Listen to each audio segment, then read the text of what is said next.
Question number 31 में है Lorentz curve is an indicator for the distribution of two factors being unequal. Lorentz curve जो है वो एक इंडिकेटर है टू फैक्टर डिस्ट्रीब्यूशन के लिए जब वो अनइक्वल हो। क्या हो? अनइक्वल हो। ठीक है। Question number 32, greater the distance of Lorentz curve from the line of equal distribution, more is the inequality. अगर लोरेंस कर्व जो है greater the distance of Lorentz, अच्छा, तो लोरेंस कर्व के अगर डिस्टेंस ग्रेटर हो किस चीज से? From the line of equal distribution, equal distribution की लाइन से, तो मोर इज द इनइक्वलिटी, तो इन दोनों में इनइक्वलिटी जो है वो ज्यादा होगी। Option A is the correct option. ठीक है। क्वेश्चन नंबर 33 है पिक्टोग्राम्स आर लीस्ट एक्यूरेट। ये वेरी एक्यूरेट नहीं हो सकते बल्कि ये लीस्ट एक्यूरेट है pictograms. Option B is the correct option. ठीक है। 34 में है pictograms are generally used by dilettante. Option B is the correct option. Dilettante pictogram जो है जनरली डिलीटेंट यूज करते हैं। Option number question number 35, पिक्टोग्राम्स are suitable for the data in what? In counts. Option A में है, number B में है intervals, number C में है फ्रैक्शन, नंबर डी में है नॉन ऑफ द अबव। तो A option is the correct option. Pictogram जो है वो सुटेबल होता है किस डेटा के लिए? काउंट्स डेटा के लिए। जो डेटा काउंट्स होती है उसके लिए पिक्टोग्राम्स बेटर होती है। ठीक है, या सुटेबल होती है। Question number 36, pictograms are shown by pictures. Pictogram जो है वो पिक्चर की फॉर्म में शो होते हैं। Option D is the correct option. Question number 37, in a column chart on circular base bars are. In a column chart, circular base bars are slanting. Option C is the correct option. Slanting. ठीक है। Question number 38. If there is an increase in a series at constant rate, the graph will be, number A option में है convex curve, number B में है parabola और number C में है concave curve. जबकि डी में है a straight line from left bottom to right top. If there is an increase in a series at constant rate, अगर एक सीरीज में एक कांस्टेंट रेट के साथ इंक्रीज हो रहा हो, ठीक है, तो फिर जो आपका ग्राफ है वो किस तरह बनना चाहिए? तो आपका ग्राफ है, अगर आपके पास जो इंक्रीज है वो इस तरह हो, यहाँ देख सकते हैं आप। ठीक है। इसी तरह एक कांस्टेंट इंक्रीज हो एक कांस्टेंट रेट के साथ, तो क्या है साथ ग्राफ जो है वो इस तरह बनना चाहिए कि एक स्ट्रेट लाइन होने चाहिए लेफ्ट बॉटम से राइट टॉप तक। ठीक है। अच्छा, क्वेश्चन नंबर 39 में है there is a decrease in a series at constant rate the graph will be. तो वह इंक्रीज हो रहा था लेफ्ट बॉटम से राइट टॉप की तरफ। यह क्या है? Decrease in a series at constant rate. जब डिक्रीज हो रहा हो कांस्टेंट रेट के साथ तो स्ट्रेट लाइन होना चाहिए लेफ्ट टॉप से राइट बॉटम की तरफ, लेफ्ट टॉप से राइट बॉटम की तरफ इसी तरह होना चाहिए। यह देख सकते हैं आप इस तरह। ठीक है। तो ये लेफ्ट टॉप है और ये राइट बॉटम है। अगर आपके पास क्या हो? डिक्रीज हो एक सीरीज में कांस्टेंट रेट के साथ। अच्छा, question number 40, a semi-logarithmic graph of a series increasing by a constant amount will be a convex upward curve is the correct option B. B option में है a convex upward curve। क्या है? Question में कहते हैं a semi-logarithmic graph of a series increasing by a constant amount will be। अगर एक semi logarithmic graph है एक सीरीज का, और वो एक कांस्टेंट अमाउंट के साथ इंक्रीज हो रहा हो, तो ये एक कन्वेक्स अपवर्ड कर्व बनाएगा। ठीक है, option B is the correct option.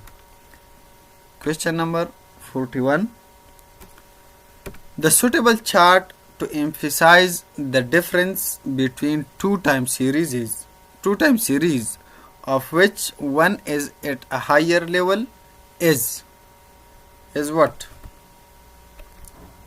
Options की तरफ आते हैं। is band chart, D option is the correct option. ठीक है, is band chart।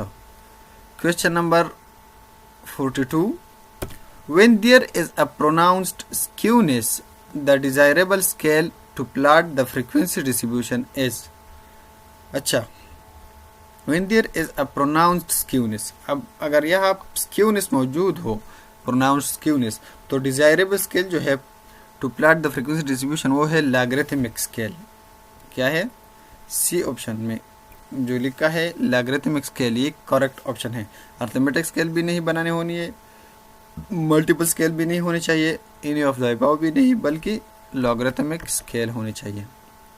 Question number 43, when there are a large number of values in an individual series, preference for portraying the data goes to line chart। अगर आपके पास large number of values हो इन individual series, तो individual series के लिए हमने line chart बनानी होती है। क्या बनाना होती है? Line chart. ठीक है। Question number 44, an alternative chart to pie chart is, pie chart का अल्टरनेटिव चार्ट जो है वो है step bar diagram. Option A is the correct option. ठीक है। Question number 45, the graph of the successive points of a distribution joined by straight lines in statistical terminology is known as frequency curve। The graph of the successive points of a distribution joined by straight lines in a statistical terminology is known as, तो इसको हम frequency curve कहते हैं। Option B is the correct option. ठीक है। Question number 46, a deviational or bilateral chart with 100% component columns is also known as floating column chart। तो इसको हम floating column chart भी कहते हैं। Option B is the correct option. Question number 47, pie chart represents the components of a vector by sectors। Pie chart तो आप लोगों ने देखा होगा शायद, अगर नहीं देखा है तो ये देख ले। ये हो गया पाई चार्ट। ठीक है।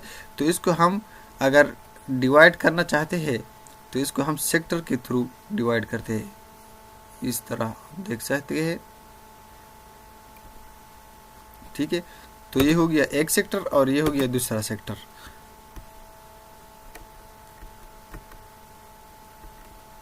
क्वेश्चन नंबर 47 में करेक्ट ऑप्शन जो है वो है सी, सेक्टर्स। ठीक है। क्वेश्चन नंबर 48 की तरफ आते हैं। 48 में क्या है? The immigration and out migration of people in a number of countries is also the net. अच्छा, नेक्स्ट जाते हैं। लेकिन इमिग्रेशन वो है जो आपके कंट्री में आ रहा हो, और आउट माइग्रेशन वो है जो आपके कंट्री से जा रहे हो पीपल। ठीक है। इसके बाद क्या है? इसके बाद है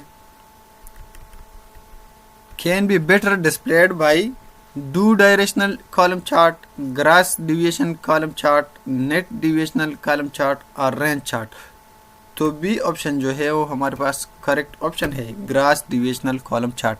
जब आउट माइग्रेशन हो रहा हो और इमिग्रेशन भी हो रहा हो तो इसको हम ग्रॉस डिवोशन कॉलम चार्ट के थ्रू रिप्रेजेंट या डिस्प्ले कर सकते हैं। ठीक है। Option question number 49, common form of rectilinear coordinate graph is. Number A में है बैंड चार्ट, नंबर सी में बी में है सरफेस चार्ट, नंबर सी में है स्ट्रेटम चार्ट। तो तीनों के तीनों करेक्ट है, इसलिए हमारे पास डी ऑप्शन जो है all the above is the correct option. Common form of rectilinear coordinate graph is Ben chart भी हो सकती है, सरफेस चार्ट भी हो सकती है और स्ट्रेटम चार्ट भी हो सकती है। ठीक है। Question number 50, an arithmetic chart can, arithmetic chart जो है वो किस तरह होना चाहिए, have multiple amount scale. B option is the correct option.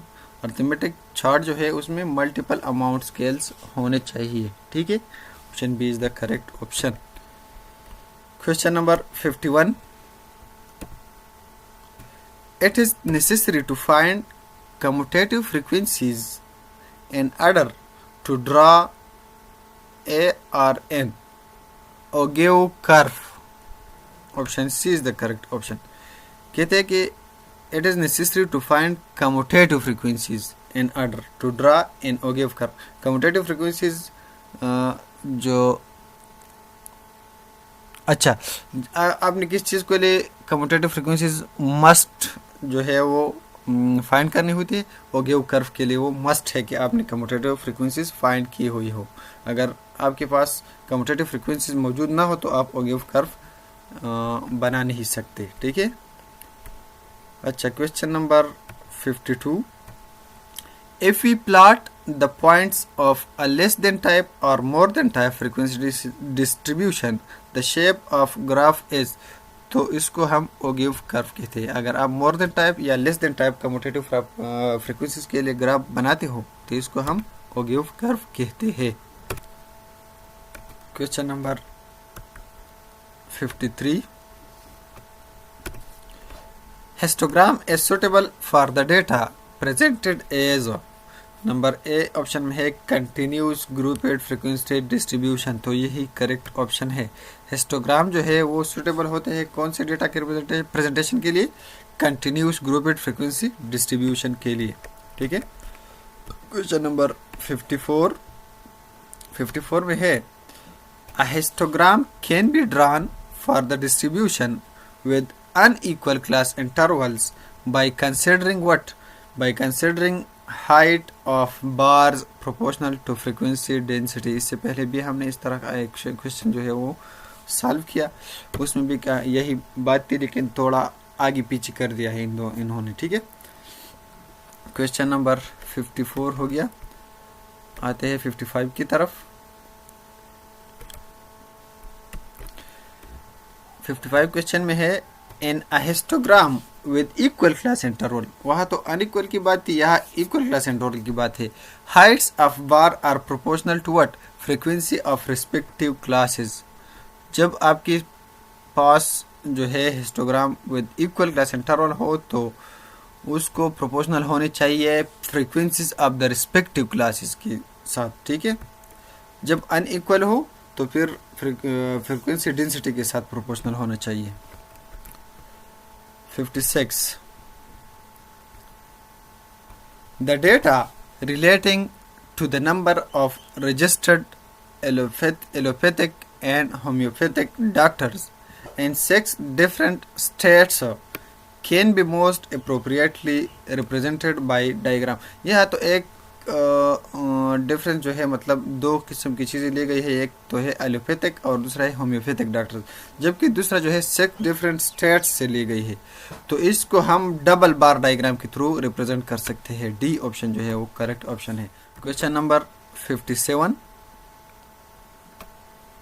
में है histogram can be used only when, histogram कब यूज हो सकते हैं, जब class intervals are equal, class interval या क्लास विड्थ जो है वो इक्वल हो तो फिर हम हिस्टोग्राम यूज कर सकते हैं। ठीक है। Question number 58, the most appropriate diagram to represent the data relating to the monthly expenditure on different items by a family is a pie diagram। B option is the correct option। ठीक है। तो इसके लिए हम पाई diagrams अगर use करें तो ये बहुत मौजून होगा। Question number 59. The gross income, taxes and net income of a manufacturer during different years can better be represented by two directional bar diagram.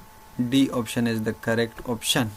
अगर इसको हम टू डायरेक्शनल बार डायग्राम के थ्रू रिप्रेजेंट करें या जो है पोर्ट्रे करें तो ये सुटेबल होगा। Question number 60. Proportion of males and females in India in different occupations in the year 2000 can most properly be represented by sliding bar diagram. Question option number A is the correct option.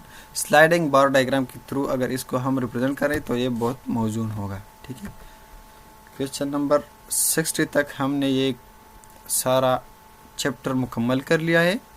इसके बाद हमारे पास और question नहीं है इस chapter में, तो शायद आप लोगों को कुछ फ़ायदा होगा इन वीडियो से, इन क्वेश्चन सॉल्यूशन से।